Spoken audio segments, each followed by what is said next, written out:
गुमनामी के अंधेरे से पहचान बना दिया, दुनिया के गम से मुझे बेजार बना दिया। न जाने क्या कृपा हुई मेरे गुरु की कि मुझे एक अच्छा इंसान बना दिया।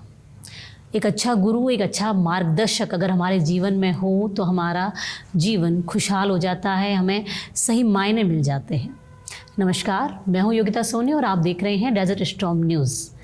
आज जो हमारे गेस्ट हैं वो मेरे लिए भी ख़ास है क्योंकि वो मेरे गुरु हैं और मैं भी चाहती हूँ, वैसे उनको किसी इंट्रोडक्शन की ज़रूरत नहीं है पर फिर भी आपको एक कैजुअल इंट्रोडक्शन उनका देना चाहूँगी। स्वरूप पवार जो एक डांसर भी हैं और सिंगर भी हैं। नमस्कार स्वरूप जी। नमस्कार। बहुत बहुत स्वागत है आपका डेजर्ट स्टॉर्म न्यूज़ में। स्वरूप जी, आपने जब अपनी रुचि के अनुसार अपना डांस अपना जब एक तरह से क्षेत्र चुना तो किस तरह की मुश्किलों का सामना करना पड़ा? क्योंकि आपका जो डांस फॉर्म है वो लड़कों वाला ना होके लड़कियों वाला है, आप लड़कियों के किरदार में आप डांस करते हैं, तो कैसा रहा आपका अनुभव? मुश्किल तो था ही, क्योंकि हमारे जो समाज में वगैरह अच्छा नहीं मानते थे कि लड़की के कपड़े पहन के और डांस कर रहे। फिर मैं टेलर का काम करता था जी, और फिर अहमदाबाद गया, अहमदाबाद से सूरत काम करना शुरू किया जी, फिर वहाँ से बॉम्बे गया। गोपी किशन जी से, मैं जो पुराने फिल्मों के कोरियोग्राफर है, मेरे गुरुजी है जी, उनसे मैं कथक का मैंने तालीम लिया और फिर ऐसे करके ये सिलसिला आगे बढ़ा। फिर हमारे जो राजस्थान में वो हमारा राजस्थानी कल्चर बहुत अच्छा और बहुत ही बढ़िया है जी, तो फिर उसकी तरफ मैंने अपना रुख किया और ये करना मैंने शुरू किया। नहीं, जब आपने करना तो शुरू किया तो मतलब आपको, क्योंकि आपके लगभग 90 के दशक की बात होगी आपका डांस की फील्ड में आना, और उस समय तो नॉर्मली डांस को उतना अच्छा भी नहीं माना जाता कि नाच क्या रहे हो। हाँ। नाच में आज तो इसकी एक फील्ड हो गई है, लोग इसमें अपना प्रोफेशन बना देते हैं, इसकी बहुत ही मतलब इज्जत हो गई है इस चीज़ की। उस समय नहीं थी। उस टाइम घर पे पिटाई होती थी जी, पिताजी बहुत डांटते थे कि अपने अच्छा नहीं लगता, अपने नहीं करना है। और समाज के लोग भी कहते थे कि ये क्या है ये कर रहे हो। फिर मैंने जब काम करना शुरू किया और जैसे जैसे मेरी प्रोग्रेस होती गई, मैंने अच्छे कार्यक्रम, अच्छी जगहों पे कार्यक्रम करना शुरू किया तो हमारे समाज से भी मुझे बहुत प्रोत्साहन मिला और बहुत इज्जत मान सम्मान दिया मुझे समाज वालों ने। और ऐसे करके और खैर इस आगे बढ़ने के लिए इस फील्ड में मुश्किलें तो आती है जी। उस समय की बात है, उस समय तो बहुत ज़्यादा था इन सब चीज़ों को लेकर कि लड़की के गेटअप में आना और फिर स्टेज पे परफॉर्म करना। नहीं, मैं जैसे इंटरव्यू कहीं देने जाता था तो कहते कि आप करोगे, मैं कहा तो क्या हमारे यहाँ अलाउ नहीं है। फिर मैं उनको अपने फ़ोटो वगैरह दिखाता था तो वो कहते थे कि ये आपका है, मैं कहा हाँ मेरा। तो कि एक बार आप तैयार हो जाना फिर देखेंगे। फिर मैं तैयार होके कहीं भी देने जाता था इंटरव्यू वगैरह, तो फिर जब मैं डांस करता था मुझे तैयार हुआ देखते थे तो क्या आप पता नहीं चलता आपका बिल्कुल भी। और फिर ऐसे फिर मुझे जैसे हमारे राजस्थान बाड़मेर में हमारा जिला, तो वहाँ पर उस टाइम साक्षरता शुरू हुआ था, जिला प्रशासन की तरफ से। हाँ, और उसमें गुरु गणेश प्रसाद जी थे, दरभंगा घराने के थे, उनसे भी मैंने सीखा गुरु जी। और हमारे बाड़मेर में पुराने सांगीलाल जी थे, सांगीलाल सांगड़िया, उनसे भी मैंने सीखा। और जोधपुर की कृष्णा जी व्यास थी, उनको भी देख देख के मैं सीखा। और फिर साक्षरता में मैंने काम किया और उसके बाद स्वच्छता में काम किया, उसके बाद आंगनवाड़ी में काम किया। जब मैंने हमारे वहाँ पर एक कार्यक्रम था, अपने मुख्यमंत्री जी थे भैरू सिंह जी शेखावत जी, वो वहाँ पर आए थे बाड़मेर। अच्छा। तो उनके सामने मेरा परफॉर्मेंस था, तो वहाँ पर जैसलमेर से पर्यटक विभाग वाले आए थे जी, और तो भानु प्रताप जी ढाका साहब, तो उन्होंने फिर मेरा इंट्रोडक्शन करवाया यहाँ पर जैसलमेर में। और पहला मैंने कार्यक्रम दिया जैसलमेर में। अच्छा। जो वो गाना बहुत फेमस हुआ था और दूरदर्शन, उस टाइम दूरदर्शन ही था और कोई चैनल था ही नहीं। तो वो जब भी उन दूरदर्शन वालों को बीच में टाइम मिलता था, दिन को 2 बार 3 बार, तो वो बीच में डाल देते थे कुर्जा मारी हाले ने आली जरदेस। और उस गाने ने मेरे को बहुत फेमस किया, बहुत पसंद। और उस के बाद फिर मुझे पीछे मुड़ के देखने की ज़रूरत नहीं पड़ी। और जैसे हमारे बाड़मेर में होता है 26 जनवरी, 15 अगस्त को जी, हाँ, नाइट के जो फंक्शन होते हैं, हाँ जी, डे को होता है, दिन वाले, हाँ जी। तो उसमें मैं 250 बच्चियों को डांस के लिए डांस सिखाते थे। हाँ, जैसे मुझे 15 दिन का 17 दिन का वो टाइम मिलता था, तो 250 बच्चियों को डांस सिखाता था। और उसमें कम से कम 20-25 बच्चियाँ होती थी, उनको मैं गाना सिखाता था। फिर वो पूरा कोरियोग्राफी करके और फिर वो 26 जनवरी 15 अगस्त को मैं वो उनकी परफॉर्मेंस होती थी। और वो जिला प्रशासन की तरफ से ही होता था जी। तो मतलब आपने सरकार के साथ मिलके भी इसमें काफ़ी कार्यक्रम किए हैं। हमने पर्यटन विभाग, culture north zone, east north zone, west north zone जी, और सॉन्ग एंड ड्रामा डिवीज़न, और इसमें मैंने खूब काम किया। और मुझे सरकार की तरफ से राज्य स्तर पर मुझे सम्मान मिला। और अच्छे अच्छे लोगों के साथ मैंने काम किया। सुल्तान खान साहब थे और बड़े बड़े लोग थे, उनके साथ खूब काम करने का मुझे मौका मिला। जैसे आपने बताया, आपने अब सरकार के साथ काम किया, काफ़ी बड़े नाम आपने गिनवाए, उनके साथ काम किया, तो आपको लगा नहीं आपको बाड़मेर से भी आगे निकलना चाहिए था, उससे बाहर जयपुर या दिल्ली तक जाना चाहिए था? नहीं, मैंने काम तो खूब किया जी, मगर 17 साल हो गए मुझे, मैंने थोड़ा इससे थोड़ा अलग कर दिया। मैंने गाना शुरू कर दिया जी, भजन गाना शुरू कर दिया, भजन सिंगिंग भी करते हैं। और हमारे ऑर्केस्ट्रा के प्रोग्राम ज़्यादा चलते हैं। लता जी के मैं सॉन्ग वगैरह सभी वो गाता हूँ।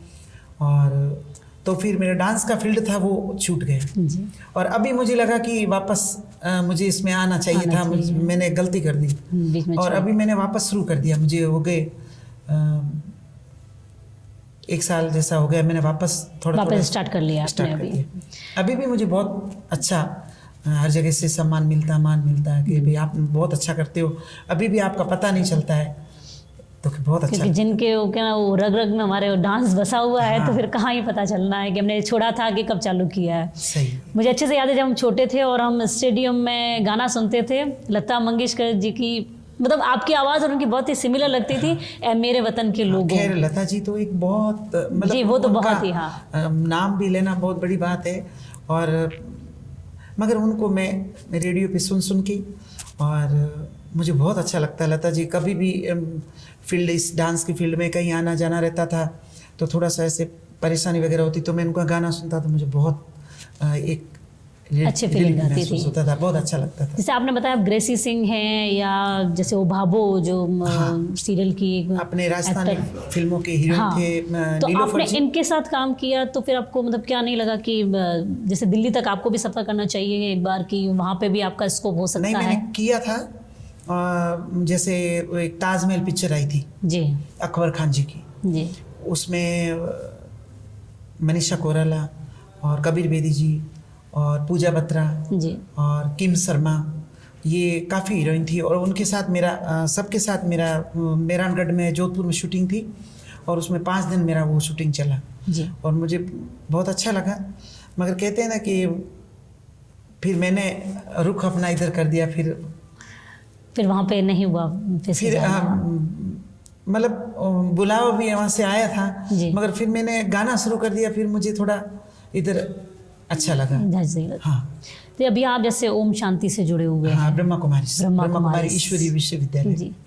तो ये कैसे, किसी ने सुझाव दिया या खुद के मन में कहीं था कि एक शांति ढूंढते ढूंढते पहुंचे? नहीं, शांति नहीं, ये भी एक प्रोग्राम के सिलसिले में। मैं माउंट आबू 30 साल से प्रोग्राम कर रहा हूँ पर्यटन विभाग की, तो मैंने कभी ध्यान नहीं दिया। एक बार हमारे बाड़मेर से बबीता दीदी है हमारे सेंटर पे जी, ब्रह्मा कुमारी बहन है दीदी, जो उन्होंने मुझे कहा कि सिंधु बहन ने कहा कि आप वहाँ पर लीजिए, माउंट आबू में कार्यक्रम है और वहाँ पर सब बड़े बड़े उस्ताद आ रहे हैं। तो मैंने कहा मिलना भी हो जाएगा और मैं कार्यक्रम देख के आऊँगा जी। और जब मैं वहाँ गया तो सुबह 4 बजे अमृत वेला होता है। हमें नहीं पता था कि अमृत वेला इस टाइम करते वो, तो 2 बजे से शुरू हो जाता है। तो हमको ज्ञान सरोवर में ठहराया हुआ था पहाड़ पे, वो बहुत अच्छी जगह, बहुत अच्छा बना हुआ है मतलब उसके बारे में हम बता नहीं सकता, बयान नहीं कर सकता। जी बिल्कुल। तो हम सो रहे थे सुबह के टाइम में, तो मैं जग गया और मुझे थोड़ा सा आवाज़ें सुनाई दी धीरे धीरे। तो मैंने कहा इतनी रात को कौन बोल रहा है यहाँ पर बाहर। तो पहाड़ था तो थोड़ा ऐसे लगा मुझे, आवाज़ गूंज भी जाती है। हाँ। तो मैं बाहर आके गैलरी में आके देखा मैंने, तो लाइट जल रही थी, नीचे रास्ता बना हुआ था तो सभी लोग वाइट कपड़े पहने हुए जा रहे। मैं भी उठा, मैं भी मुंह धो के उनके पीछे पीछे चला गया। तो वहाँ एक हारमोनियम हॉल है बहुत बड़ा जी, उसके अंदर गए सभी। तो वहाँ दादी थे, वो मेडिटेशन करवा रहे थे। जी। मैंने देखा तो मुझे बहुत अच्छा लगा, क्योंकि मेरा धर्म के प्रति शुरू से रुझान है। तो मैंने देखा तो मुझे बहुत अच्छा लगा। फिर मैं उनके पीछे पीछे गया। जब वो ख़त्म हुआ तो उनसे पूछा, मैंने कहा ये क्या हो रहा था।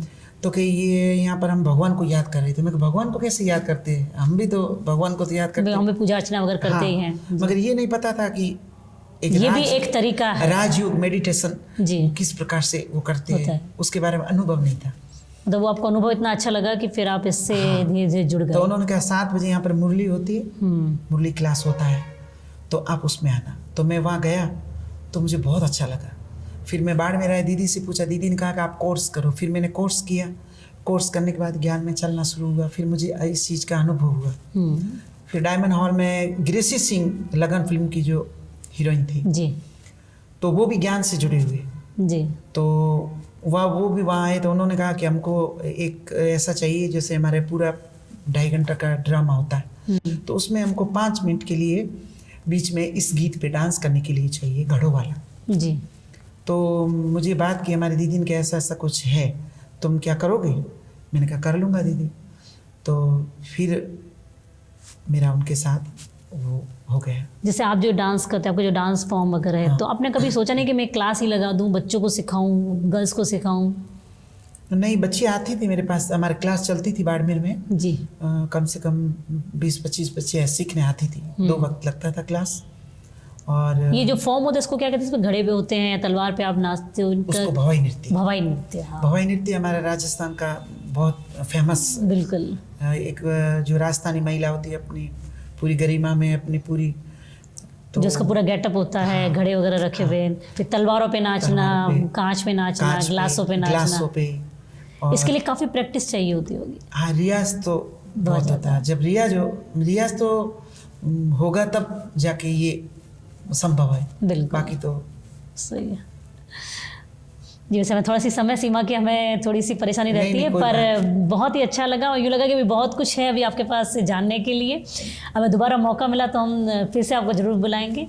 अभी अपना समय देने के लिए बहुत बहुत धन्यवाद।